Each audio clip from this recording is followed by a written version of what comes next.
Chapter 7, exercise 7.10, 1 mark exercise. Question number 11 and 12 kana solution. Question number 11, the function sin power 4x plus cos power 4x is increasing in the interval.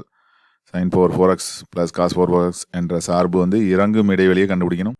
இங்கே ஆங்கில வழியில் வந்து இன்க்ரீசிங்னு இருக்குது, தமிழ் வழியில் இறங்கும்னு இருக்குது. இன்க்ரீசிங்னா தமிழில் ஏறும்னு தான் வரணும். அப்போ இறங்குமா வந்து என்ன நம்ம எடுத்துக்க போகிறோம், ஏறும்னு மாற்றிக்கிட்டு ஏறும் இடைவெளி தான் கண்டுபிடிக்க போகிறோம். ஆங்கில வழியில் உள்ளது, அதுக்கு தான் புக் ஆன்சர் நமக்கு கரெக்டாக வருது. அதனால் நம்ம அதையே ஃபாலோ பண்ணிக்கிறோம். இப்போ இறங்குமா ஏறுமா மாற்றிக்கிட்டு கண்டுபிடிப்போம்.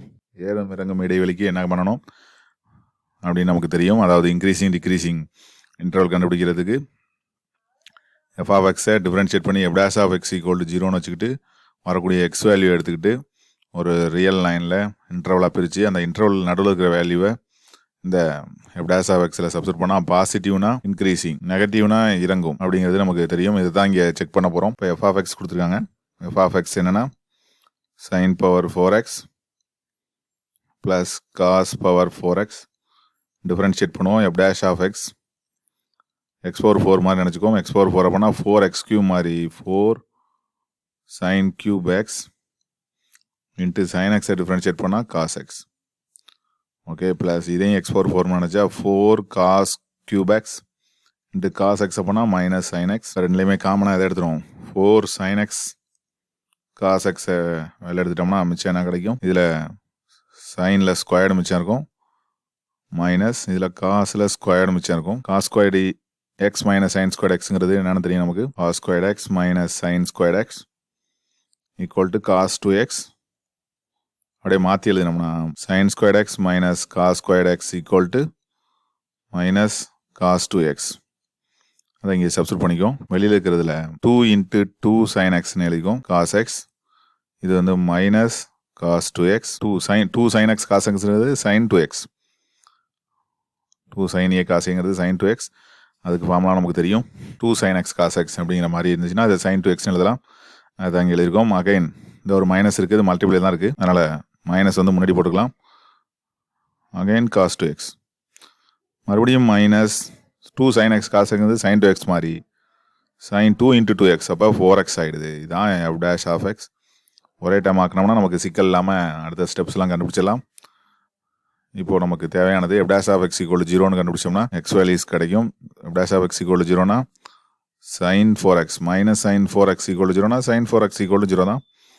இப்போ 4x ஈக்குவல் டு எக்ஸோட வேல்யூ எப்போ என்ன வேல்யூ போட்டோம்னா சைன் எக்ஸ் வந்து 0 ஆகும்னா சைன் 0 0, அப்புறம் 90 வந்து 1 ஆகிடும், அப்புறம் பை இதெல்லாம் வந்து 0 ஆகும். அப்போ என் பை அப்படிங்கிறத எடுத்துக்கிறோம். என் பை ஜென்ரலி சொல்யூஷன் அதை கூட எடுத்துக்கலாம்.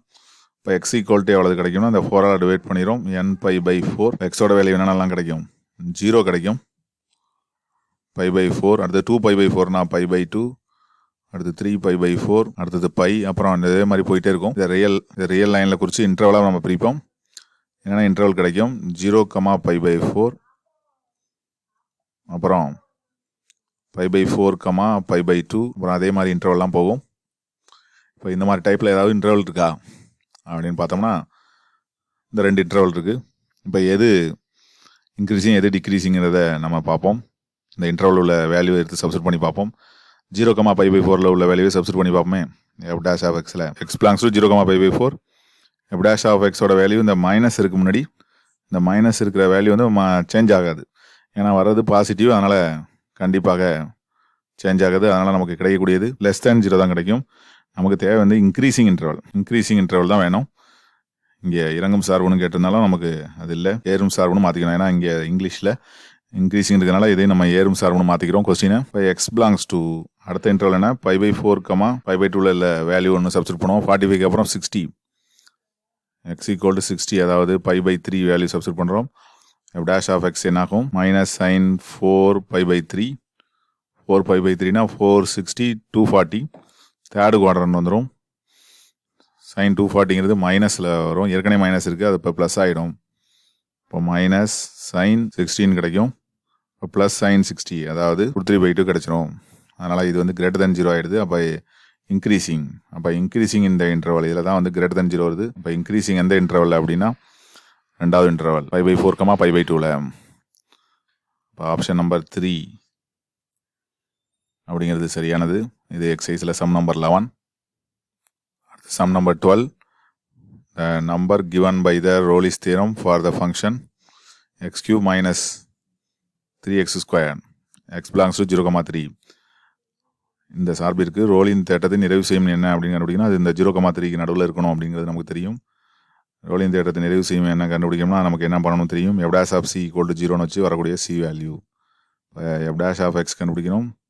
முதல்ல f of x என்ன கொடுத்துருக்காங்கன்னா x cube minus 3x squared. இதை டிஃப்ரென்ஷியேட் பண்ணுறோம். x cube பண்ணால் 3x squared, 3 into x squared பண்ணால் 2x. f dash of c equal to 0 என்ன கிடைக்கும். 3c squared minus 6c equal to 0ன்னு கிடைக்கும். 3யும் cயும் காமனாக எடுத்துரும். என்ன கிடைக்கும். இன்னொரு c இருக்கும். 3 எடுத்தாச்சுன்னா இங்கே 2 வரும். equal to 0. இப்போ 3c equal to 0, c minus 2 equal to 0. இப்போ c equal to 2ன்னு கிடைக்கும். இந்த c equal to 0 கிடைக்கும். 0ங்கிறது இந்த இன்டர்வலுக்குள்ளே இருக்குமா இருக்கும். ஆனால் நமக்கு தேவை வந்து ரோலிஸ் தேரம்னா ஓப்பன் இன்டர்வல் a,b இருக்கணும். அப்போ c equal to 2ங்கிற வேல்யூ தான் அந்த 0,3ங்கிற இன்டர்வலில் வரும். அதுதான் சாட்டிஸ்ஃபை பண்ணுது ரோலின் தேற்றத்தை நிறைவு செய்யும் எண் என்ன அப்படின்னு கேட்டிருக்காங்க. இந்த number given by the Rolle's theorem for the function என்னன்னா 2 அப்படிங்கிறது தெரியுது. இது ஆப்ஷன் நம்பர் 4. இது ஒன்றில் சம் நம்பர் 12 மிகவும் எளிதாக கண்டுபிடிச்சிட்டோம். இதே போல் சம் நம்பர் 11 அப்படி தான். ஏறும் இடைவெளி இன்க்ரீசிங் இன்டர்வல் கேட்டிருந்தாங்க. இன்டர்வலை பிரிச்சுக்கிட்டு அதில் ஃபஸ்ட்டு நமக்கு மேட்ச் ஆகிற இன்டர்வல் 2 தான். அதை ஃபஸ்ட்டு பார்த்தோம். டிக்ரீசிங்கில் வந்துச்சு. இது இன்க்ரீசிங், அதாவது இது இறங்கும் இடைவெளியாக வந்தது. இது ஏறும் இடைவெளியாக வந்தது. அதுதான் நமக்கு தேவையான விடை.